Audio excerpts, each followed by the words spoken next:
ಈ ವ್ಯಕ್ತಿ ಇದು ಹಿನ್ನೆಲೆ ಯಾವ ರೀತಿ ಪಾಪ ಇವರು ಅರಣ್ಯ ಇಲಾಖೆನ ಉಳಿಸ್ಲಿಕ್ಕೆ ಕಷ್ಟಪಟ್ಟಿದ್ದಾರೆ. HMTಯ ಭೂಮಿ ಮೇಲೆ ಇವರ ಅತಿಕ್ರಮಣ ಅಂತೀನಿ ನಾನು ಮಾಡಲಿಕ್ಕೆ ಹೊರಟಿರ್ತಕ್ಕಂಥದ್ದು ಸರ್ಕಾರ, ರಾಜ್ಯ ಸರ್ಕಾರ. ಇವತ್ತಿನ ಮಾಧ್ಯಮಗಳಲ್ಲಿ, ಕೆಲವು ಆಯ್ದ ಮಾಧ್ಯಮಗಳಲ್ಲಿ HMTಯ ಕಾರ್ಖಾನೆ ಏನಿದೆ, ಆ ಕಾರ್ಖಾನೆಯ ಭೂಮಿಯ ಬಗ್ಗೆ ಒಬ್ಬ ರಾಜ್ಯದ DFO ಅವರ ಒಂದು ನಿವೃತ್ತಿ ಹೊಂದೋದಕ್ಕಿಂತ ಒಂದು ವಾರದ ಮುಂಚೆ ಈ ಒಂದು ಆದೇಶವನ್ನು ಹೊರಡಿಸಿ, ಕಾನೂನು ಬಾಹಿರವಾಗಿಯೇ ಹೇಳ್ತೀನಿ ನಾನು, ಕೋರ್ಟ್ಗೆ ಸಬ್ಜುಡಿಸಿದ್ರು. ಈಗಾಗಲೇ ಈ ಒಂದು ಭೂಮಿಗೆ ಸಂಬಂಧಪಟ್ಟಾಗೆ HMT ಮತ್ತು ರಾಜ್ಯ ಸರ್ಕಾರದ ನಡುವೆ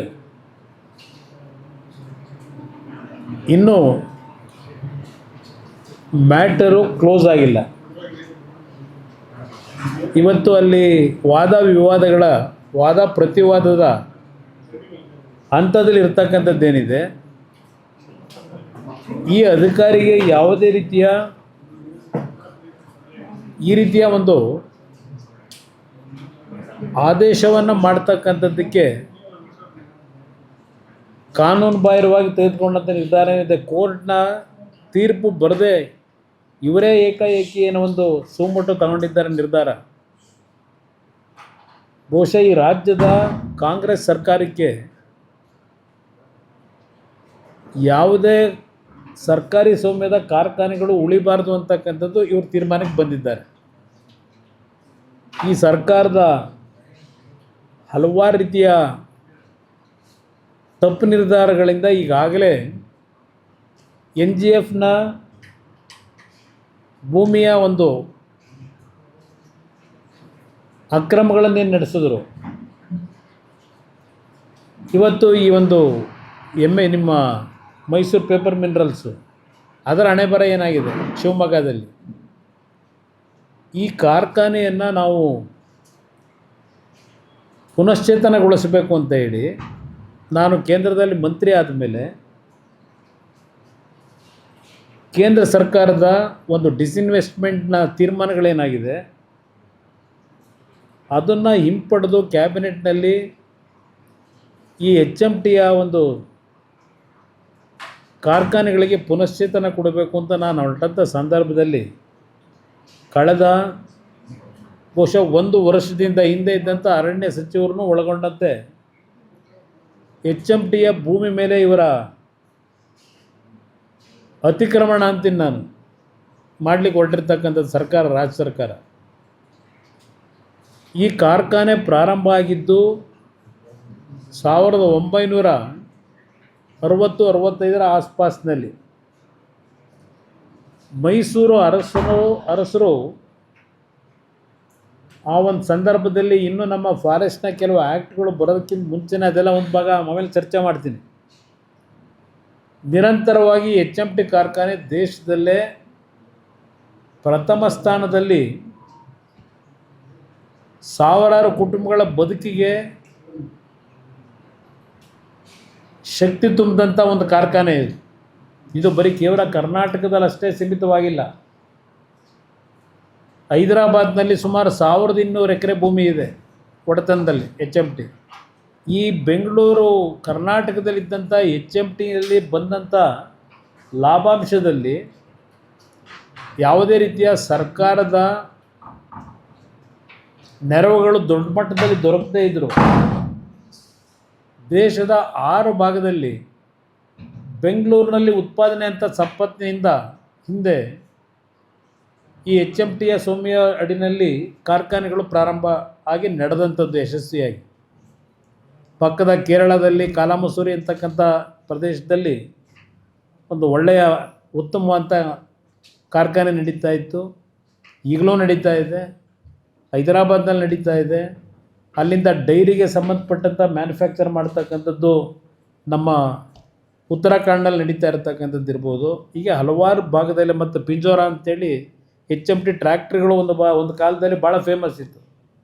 ಅದು ದೊಡ್ಡ ಮಟ್ಟದಲ್ಲಿ ನಡೆದಂಥದ್ದು, ಇವತ್ತು ನಿಷ್ಕ್ರಿಯವಾಗಿರ್ತಕ್ಕಂಥದ್ದು. ಇದೆಲ್ಲವನ್ನು ನಾನು ಗುರುತಿಸಿ ಕೇಂದ್ರದ ಸರ್ಕಾರ, ಪ್ರಧಾನಮಂತ್ರಿಗಳು, ಗೌರವಾನ್ವಿತ ಪ್ರಧಾನಮಂತ್ರಿಗಳು ಮತ್ತು ಆರ್ಥಿಕ ಸಚಿವರು ಅವರನ್ನು ಇವತ್ತು ಹಲವಾರು ಬಾರಿ ಭೇಟಿ ಮಾಡಿ ಸದ್ಯದಲ್ಲೇ ಬಹುಶಃ ಮೊನ್ನೆ ನಡೀಬೇಕಾಗಿತ್ತು ಈ ಒಂದು ಕಾರ್ಖಾನೆಗೆ ಸಂಬಂಧಪಟ್ಟಂಥ ರಿವೈವಲ್ಗೆ ಪ್ಲ್ಯಾನ್ ಇದೇನು ಕೊಟ್ಟಿದ್ದೇವೆ ನಾವು ಆರ್ಥಿಕ ಇಲಾಖೆಗೆ. ಪ್ಯಾರಿಸ್ಗೆ ಹೋಗಬೇಕಾದಂಥ ಹಿನ್ನೆಲೆಯಲ್ಲಿ ಆರ್ಥಿಕ ಸಚಿವರು ಅದನ್ನು ಮುಂದಿನ ವಾರಕ್ಕೆ ಅಂತೇಳಿ ನಿಗದಿ ಮಾಡಿತ್ತು ಸಮಯ. ಇಂಥ ಒಂದು ಸಮಯದಲ್ಲಿ ಈ ರೀತಿ ಲೀಡಿಂಗ್ ಪೇಪರ್ಗಳಲ್ಲಿ, ಹಿಂದೂ ಮತ್ತು ಡೆಕ್ಕನ್ ಹೆರಾಲ್ಡ್ ಪತ್ರಿಕೆಯಲ್ಲಿ ದೇಶದಲ್ಲೇ ಇದು ಪ್ರಚಾರ ಆಗ್ತಕ್ಕಂಥ ರೀತಿಯಲ್ಲಿ ಇದನ್ನು ಬರೆಸಿರ್ತಕ್ಕಂಥದ್ದಿದೆ. ಇವನು ಯಾರೋ ಈ ಅಧಿಕಾರಿ ಬ್ಯಾಕ್ಗ್ರೌಂಡು ರವೀಂದ್ರ ಕುಮಾರ್ ಅಂತ ಹೇಳಿ ಇವು ಕೊಟ್ಟಿರ್ತಕ್ಕಂಥ ತೀರ್ಪು. ಇವರು ಯಾರು ಹಿಂದೆ ಇರ್ತಕ್ಕಂಥವ್ರು, ಇವರಿಗೆ ಕಾಡ್ ಫಾದರು ಗೊತ್ತಿದೆ ನನಗೆಲ್ಲ. ಈ ವ್ಯಕ್ತಿ ಇದು ಹಿನ್ನೆಲೆ ಯಾವ ರೀತಿ ಪಾಪ ಇವರು ಅರಣ್ಯ ಇಲಾಖೆನ ಉಳಿಸ್ಲಿಕ್ಕೆ ಕಷ್ಟಪಟ್ಟಿದ್ದಾರೆ, ಹಲವಾರು ಮಾಹಿತಿಗಳಿದೆ. ಇಂಥ ಒಬ್ಬ ವ್ಯಕ್ತಿ ಕೋರ್ಟ್ನಲ್ಲಿ ಇನ್ನೂ ವ್ಯಾಜ್ಯ ನಡೀತಾ ಇದ್ದಾಗ ಈ ರೀತಿಯ ತೀರ್ಪು ಕೊಡಲಿಕ್ಕೆ ಇವನಿಗೆ ಅಧಿಕಾರ ಕೊಟ್ಟಾರೆ ಯಾರು? ಇವತ್ತು ಈ ಕಾರ್ಖಾನೆಗಳು ಉಳಿಬಾರ್ದು ಅನ್ನೋದೇ ಕರ್ನಾಟಕದಲ್ಲಿರ್ತಕ್ಕಂಥ ಈ ಸರ್ಕಾರಗಳ ನಡವಳಿಕೆ. ಇವತ್ತು ಸುಮಾರು 3,000 ಕೋಟಿ ರೂಪಾಯಿಗಳನ್ನು ಈ ಕಾರ್ಖಾನೆ ಅಭಿವೃದ್ಧಿಗೆ ಈಗಾಗಲೇ ದೊಡ್ಡ ಮಟ್ಟದಲ್ಲಿ ನಾವೇನು ಹಲವಾರು ತಂತ್ರಜ್ಞರ ಜೊತೆ ಚರ್ಚೆ ಮಾಡಿ ಇವತ್ತು ಕೆಲವು ತೀರ್ಮಾನಗಳಾಗಿದೆ. ಇಂಥ ಸಂದರ್ಭದಲ್ಲಿ ಈ ರೀತಿಯ ಒಂದು ಮಾಧ್ಯಮಗಳಿಗೆ ಹೇಳಿಕೆ ಬಿಡುಗಡೆ ಮಾಡಿ 30 ದಿವಸ ಸಮಯ ಕೊಟ್ಟಿದ್ದೀವಿ ಅಂತ ಹೇಳಿ ಇವನಿಗೆ ಅಧಿಕಾರ ಕೊಟ್ಟಿರೋದು ಯಾರು? ಕೋರ್ಟ್ನಲ್ಲಿ ನಡೀತಿರ್ತಕ್ಕಂಥ ಕೇಸ್ ಇದು. ಅದರಿಂದ ಇದೇನೋ 15,000 ಕೋಟಿ. ಹೌದಪ್ಪ, 15,000 ಕೋಟಿ. ಸಿದ್ದರಾಮಯ್ಯನವರೇ, ನಿಮ್ಮ ಈಗಿನ ಸಚಿವರನ್ನು ಕೇಳ್ತೀನಿ, ಇದರಲ್ಲಿ ಎಷ್ಟೆಷ್ಟು ಜಾಗ ಅವ್ರದ್ದಿದೆಯೋ ಗೊತ್ತಿಲ್ಲ, ಯಾವ್ಯಾವ ಪೊಲಿಟಿಷಿಯನ್ಗಳದ್ದಿದೆ ಅಂತೇಳಿ. ಇಲ್ಲಿ ಪಾಪ ಅವರೇ ಕೊಟ್ಟವ್ರು, ಇಲ್ಲಿ ತರಿಸ್ದೆ. ಅದಕ್ಕೇ ಆದೇಶದ ಪ್ರತಿ ಅವ್ರು ಮಾಡಿರೋದೇ ಈಗ ಪ್ರೊಸೀಡಿಂಗ್ ಮಾಡಿ. ಇವ್ರಿಗೆ ಯಾವ ಪವರ್ ಕೊಟ್ಟಿದ್ರು, ಯಾರು ಕೇಳಿ ಮಾಡಿದ್ದಾರೆ, ಇದು ಒಂದು ಭಾಗ. 15,000 ಕೋಟಿ ವ್ಯಾಲ್ಯೂ. ಹೌದಪ್ಪ, 15 ಅಲ್ಲ, ಇನ್ನೂ ಜಾಸ್ತಿನೇ ಇರ್ಬೋದು. ನಾನು 15,000 ಕೋಟಿಗೆ ಸೀಮಿತ ಮಾಡೋದಿಲ್ಲ ಆ ಜಾಗನ. ಇಲ್ಲಿ 173 ಎಕರೆ ಅಂತ ಹೇಳಿದ್ರಲ್ಲ, ಏನೋ ಬರ್ಕೊಂಡವ್ರಲ್ಲ ಇವತ್ತು. ಈ 173 ಎಕರೆ ಎಲ್ಲಿಂದ ಪ್ರಾರಂಭ ಆಗಿದ್ದಿದ್ದು? ಇದು ಸಿಂಗಾಪುರ ಮಾಡ್ತೀವಿ ಅಂದ್ರಲ್ಲ, ಈಗ ಅದೇನೋ ಬೆಂಗಳೂರನ್ನ ಇದೇನೋ ಮಾಡ್ತೀವಿ ಅಂತ ಹೊರಟವ್ರಲ್ಲ ಈಗ. ಬ್ರಾಡ್ ಬೆಂಗಳೂರು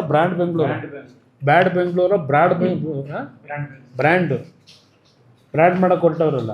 ಇದು ಯಾವ್ಯಾವ ಡೇಟ್ನಲ್ಲಿ ಈ 173 ಎಕರೆ ಸೇಲ್ ಮಾಡಿರೋದು? ನಾನು ಮುಖ್ಯಮಂತ್ರಿ ಆದಾಗ 2006ರಲ್ಲಿ ಈ ವಿಷಯ ಗಮನಕ್ಕೆ ಬಂದ ಮೇಲೆ 1 ಇಂಚ್ ಭೂಮಿಯನ್ನು ರಿಜಿಸ್ಟ್ರೇಷನ್ ಆಗಬಾರ್ದು ಅಂತೇಳಿ ಈ ರಿಜಿಸ್ಟ್ರಾರಿಗೆ ನಾನು ಪತ್ರ ಬರೆದು ಸರ್ಕಾರದಿಂದ ಡೈರೆಕ್ಷನ್ ಕೊಟ್ಟು ನಿಲ್ಲಿಸಿದೆ. ಅದಕ್ಕಿಂತ ಮುಂಚೆ ಯಾವ್ಯಾವ ಇಯರ್ನಲ್ಲಿ ಎಷ್ಟೆಷ್ಟು ಎಕರೆ ಸೇಲ್ ಯಾರಿಗೆ ಮಾಡಿದ್ದಾರೆ, ಸರ್ಕಾರದ ಸ್ವಾಮಿಗೆ ಕೊಟ್ಟಿದ್ರೆ ಬೇರೆ, ಕೆಲವು ಕೊಟ್ಟಿದ್ದಾರೆ ಇಸ್ರೋಗೆ ಮಗದೊಂದಕ್ಕೆ, ಅದು ಸರ್ಕಾರದ ವ್ಯಾಪ್ತಿಯಲ್ಲೇ ಇರ್ತಕ್ಕಂಥದ್ದು. ಕೆಲವು ಪ್ರೈವೇಟ್ನವ್ರು ಕೊಂಡ್ಕೊಂಡು ಯಾರು ಇವ್ರಿಗೆ ಕೊಟ್ಟವರು, ಯಾರು ಪರ್ಮಿಷನ್ ಕೊಟ್ಟವರು, ಇದರಲ್ಲಿ ಯಾರ್ಯಾರ ಪಾತ್ರ ಇದೆ? ನಾನು ಹಿಂದೆ ಜಕ್ಕೂರು ಪ್ಲ್ಯಾಂಟೇಷನ್ದು ಹೇಳಿದೆ. ಜಕ್ಕೂರು ಪ್ಲ್ಯಾಂಟೇಷನ್ನು 170 ಎಕರೆ ನಿಮ್ಮ ವೈಮಾನಿಕ ತರಬೇತಿ ಕೊಟ್ಟಿದ್ದು ಬೇರೆ ಆ ಜಕ್ಕೂರು ಪ್ಲ್ಯಾಂಟೇಷನಲ್ಲಿ. ಇನ್ನು ಈ ಕಡೆ 170 ಎಕರೆ ಇದೆಯಲ್ಲ, ಇನ್ನೊಂದು ಭಾಗ 300 ಚಿಲ್ಲರೆ ಎಕರೆನಲ್ಲಿ, ಅಲ್ಲಿ ಯಾರ್ಯಾರು ಎಷ್ಟೆಷ್ಟು ಎಕರೆ ಭೂಮಿ ಖರೀದಿ ಅಂತ ತೋರಿಸ್ಕೊಂಡು ಡಾಕ್ಯುಮೆಂಟ್ನ ತಿದ್ದಿ ಆ ಜಕ್ಕೂರು ಪ್ಲ್ಯಾಂಟೇಷನಲ್ಲಿ ಯಾರ್ಯಾರು ಮನೆ ಕಟ್ಕೊಂಡವ್ರೆ, ಯಾರ್ಯಾರಿಗೆ ಸೇರಿದೆ, ಏನು ಬಡವರಿಗೆ ಕೊಟ್ಟಿದ್ದೀರಾ ಅಲ್ಲಿ? ಇದೆಲ್ಲ ತೆಗಿತೀರಾ ಸತ್ಯನ? ಏನೇನಿದೆ ಅಂತೇಳಿ ಎಲ್ಲ ವಾಪಸ್ ತಗೋತೀರಾ. 173 ಎಕರೆ ಆಯ್ತಪ್ಪ, HMT ಅವರ ಕೈ ಕೆಳಗಿರ್ತಕ್ಕಂಥ ಈಗಿನ ಭೂಮಿ.